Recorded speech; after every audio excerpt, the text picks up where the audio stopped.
Bueno, como última resultado, digamos, de esta etapa, vamos a pensar un poquito cómo podemos vincular entonces, o cómo podemos calcular la aceleración centrípeta en un movimiento circular. ¿Sí? Este vector aceleración, que en términos generales se le dice aceleración, pero cuando hablamos de un movimiento circular le decimos aceleración centrípeta. Entonces, fíjense lo que vamos a hacer.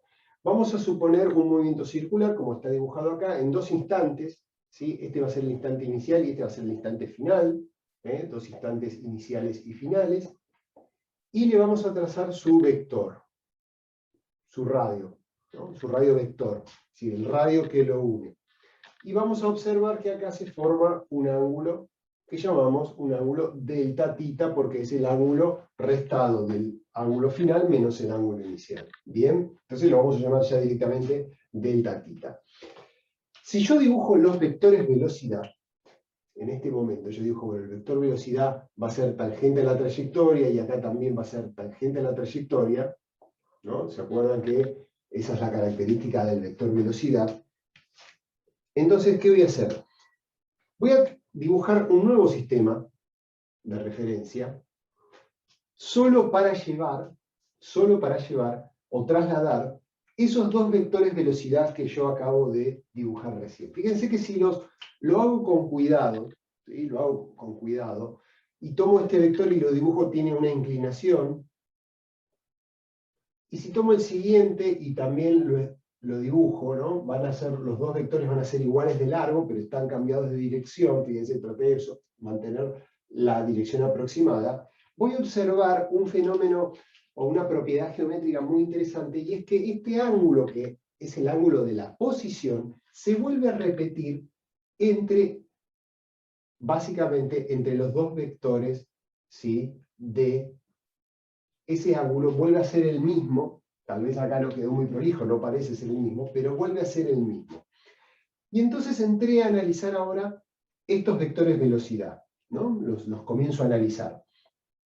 Y así como, si se acuerdan, yo cuando definí, digamos, la velocidad, ¿no? Cuando dije el módulo de la velocidad, y dije, bueno, esto va a ser el arco que recorra por tiempo. Ese arco tenía que ver con el arco de distancia, es decir, el arco, vamos a decir, el arco en metros. El arco en metros que recorre dividido el tiempo me daba a mí el módulo de la velocidad. Y ahora acá, fíjense que este vector también giró, porque pasó de este a este, y también describió un arco. Pero este arco no es un arco como lo estoy haciendo con un vector velocidad, no es un arco de metros, es un arco de metros sobre segundos. Es decir, la distancia que hay acá, no la puedo medir en metros porque no usé un radio en metros, usé un radio en velocidad. Entonces este círculo es un círculo cuyo arco se mide en metros sobre segundo. Entonces, de la misma manera que anteriormente dije que la velocidad era arco sobre tiempo, voy a decir que la aceleración es arco, pero el arco de metros sobre segundo, dividido el tiempo. Es decir, voy a hacer una analogía entre el cálculo que hice de velocidad, el módulo de velocidad, con el cálculo que hice de módulo de aceleración. Entonces, si voy pensando un poquito esto, voy a decir, bueno, la definición de radianes, aunque estos son radianes en metros, ¿no? Porque básicamente este arco proviene, acuérdense que acá habíamos dicho, ángulo es igual a arco en metros dividido radio. Esta es la definición de radianes. Vamos a usar la misma definición de radianes, pero para este arco y este ángulo. Y vamos a decir, la variación de ángulos es el arco en metros sobre segundos dividido el radio. Pero el radio de este dibujo no es el mismo radio en metros que acá. Este radio tiene como largo el módulo del vector. Entonces vamos a poner acá el módulo del vector velocidad. ¿Sí? Fíjense cómo esta definición de radianes es parecida a esta.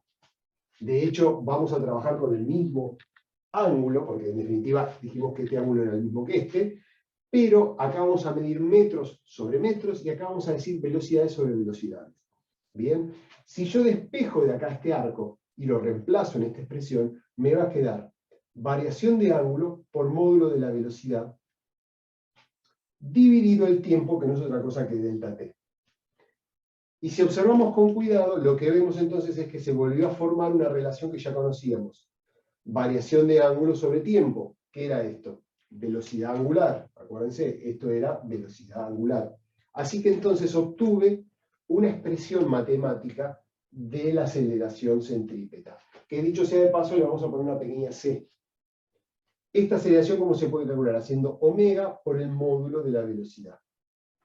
Fíjense que tenemos entonces una expresión de la aceleración de cómo poder calcularla.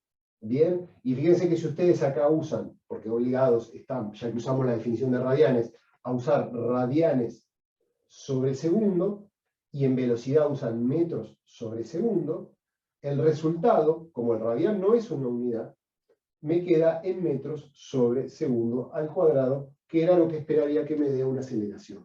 ¿Sí? No se olviden, esto es fundamental, que cuando hablamos de movimiento circular y nos referimos a esta aceleración, que es la aceleración centrípeta, siempre está apuntando hacia el centro del círculo. ¿Sí? Vamos a dibujarla en verde, no sé si se notan los colores. ¿Sí? Esta aceleración apunta hacia el centro del círculo. No importa en qué lugar está, siempre el cuerpo tiene que estar siendo acelerado hacia el centro. Y la forma de calcular esa aceleración es simplemente haciendo la velocidad angular por la velocidad. Una última cuestión, muy importante. Nosotros, en un par de videos atrás, dije que había una manera de calcular la velocidad, que era haciendo la velocidad angular por el radio. Bueno, si yo traigo esta relación y lo reemplazo en el lugar de la velocidad, me va a quedar que la aceleración centrípeta en módulo se puede calcular como omega al cuadrado por radio. Y si despejo de acá el omega y paso el radio dividiendo y lo reemplazo en este término, también voy a llegar a que la aceleración centrípeta es el módulo de la velocidad al cuadrado sobre el radio.